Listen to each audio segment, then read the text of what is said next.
YouTube पर travel with जो के नाम से ब्लॉग बनाने वाली ज्योति मल्होत्रा पर शिकंजा जैसे जैसे कसता जा रहा है वैसे वैसे खुलासे हो रहे हैं। पूछताछ के दौरान यह भी खुलासा हुआ है कि ज्योति मल्होत्रा, जिसे पाकिस्तान के पक्ष में जासूसी करने के आरोप में गिरफ्तार किया गया है, वो पाकिस्तान में शादी करना चाहती थी। हालांकि सोशल मीडिया पर यह भी चल रहा है कि उसने इस्लाम धर्म कबूल कर लिया है, लेकिन अभी तक इस बारे में कोई सच्चाई सामने नहीं आई है। अधिकारियों से जो जानकारी मिली है उसके मुताबिक ज्योति मल्होत्रा और आईएसआई एजेंट अली हसन के बीच व्हाट्सएप चैट मिले हैं और उस चैट के तहत ज्योति मल्होत्रा लगातार अली हसन से कह रही है कि उनकी शादी पाकिस्तान में ही किसी से करा दो। वो इस्लामाबाद को बहुत प्यार करती है, उसे इस्लामाबाद बहुत अच्छा लगता है। इतना ही नहीं, जांच के दौरान यह भी पता चला है कि अली हसन एक आईएसआई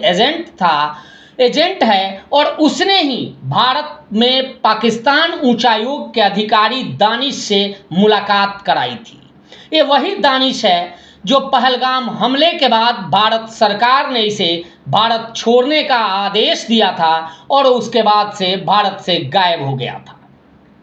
इसके साथ ज्योति मल्होत्रा के करीबी रिश्ते हैं और इन रिश्तों की जानकारी उस वीडियो से सामने आ रही है जिस वीडियो में इफ्तार पार्टी के दौरान पाकिस्तान उच्चायोग जो भारत में है उसमें इफ्तार पार्टी में ज्योति मल्होत्रा शामिल होती है, पंजाबी बोलती है और पंजाबी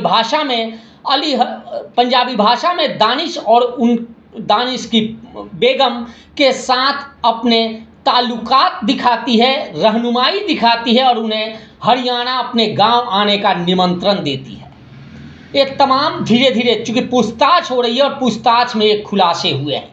देखिए साहब, जासूसी का आरोप लगा है। ये आरोप है, अभी तक चूँकि कोर्ट से अभी तक जासूस करार नहीं दिया है, लेकिन जिस तरह से यह जांच चल रही है, जो बातें सामने आ रही है वो कहीं ना कहीं संदेह जरूर पैदा कर रही है।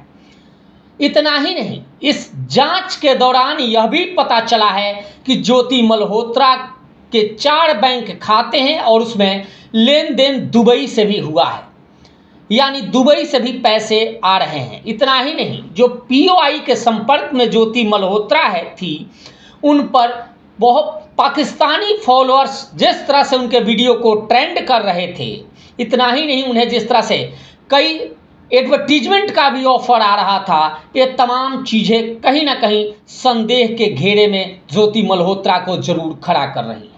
हालांकि व्हाट्सएप चैट में कई और खुलासे हैं। जो जांच अधिकारी हैं उन्होंने कहा कि कई ऐसी आपत्तिजनक सामग्रियां फ़ोन और लैपटॉप से बरामद हुई हैं, जिससे साफ इंडिकेशन मिल रहा है कि ज्योति मल्होत्रा की नीयत पाकिस्तान के प्रति ज़्यादा साफगोई थी, जबकि भारत के प्रति गद्दारी की अंश जरूर झलक रहा है।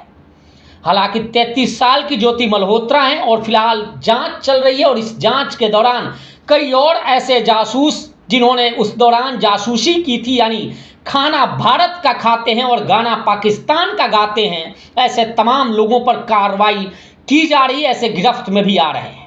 रिमांड के बाद देखना होगा, जब पुलिस सारे आंकड़े जब कोर्ट में प्रस्तुत करेगी, सारी सामग्रियों की जांच के बाद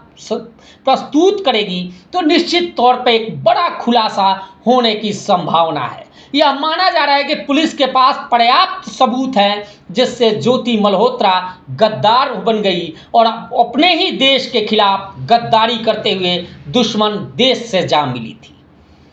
तमाम वीडियो, जब इस चैनल के वीडियोज को आप देखेंगे, उन तस्वीरों को, उन फोटोज को देखेंगे, कुछ तस्वीरें हम आपको दिखा भी रहे हैं, आप देखिए किस तरह से कपड़े कैसे हैं और किस तरह से पाकिस्तान के प्रति प्यार छलक रहा है। इतना ही नहीं, पाकिस्तान के अधिकारी के साथ बाली में जाना, दूसरी कंट्री में और वहाँ समय बिताना, निश्चित तौर पे यह भी बहुत कुछ कहता है। हालांकि क्या पाकिस्तान में वाकई ज्योति मल्होत्रा ने शादी कर ली थी, क्या इस्लाम धर्म कबूल कर लिया था, ये तमाम बातें जांच के बाद पुख्ता तौर पर, जब जांच में जो डॉक्यूमेंट्स मिलेंगे उसका वेरिफिकेशन होगा, उसके बाद पता चलेगा। लेकिन एक बात तय है कि जिस तरह से व्हाट्सएप चैट मिले हैं और पाकिस्तानी सोशल मीडिया हैंडलर के संपर्क में थी और जिस तरह से कोडिंग में बात कर रही थी, यह भी जानकारी सामने आई है कि ज्योति मल्होत्रा के ज़्यादातर जो बातें थी वो कोडिंग भाषा में, अलग भाषा में वो बात करती थी, यानी कोडवर्ड में बात करती थी, जिसे पूछताछ के दौरान पुलिस डिकोड करने की कोशिश कर रही है। इतना ही नहीं, दानिश के साथ दानिश का नंबर भी ज्योति मल्होत्रा ने जट रंधावा के नाम से सेव कर रखा था और उससे काफ़ी बातचीत हुई है। यानी स्नैपचैट से लेकर सोशल मीडिया के तमाम जितने भी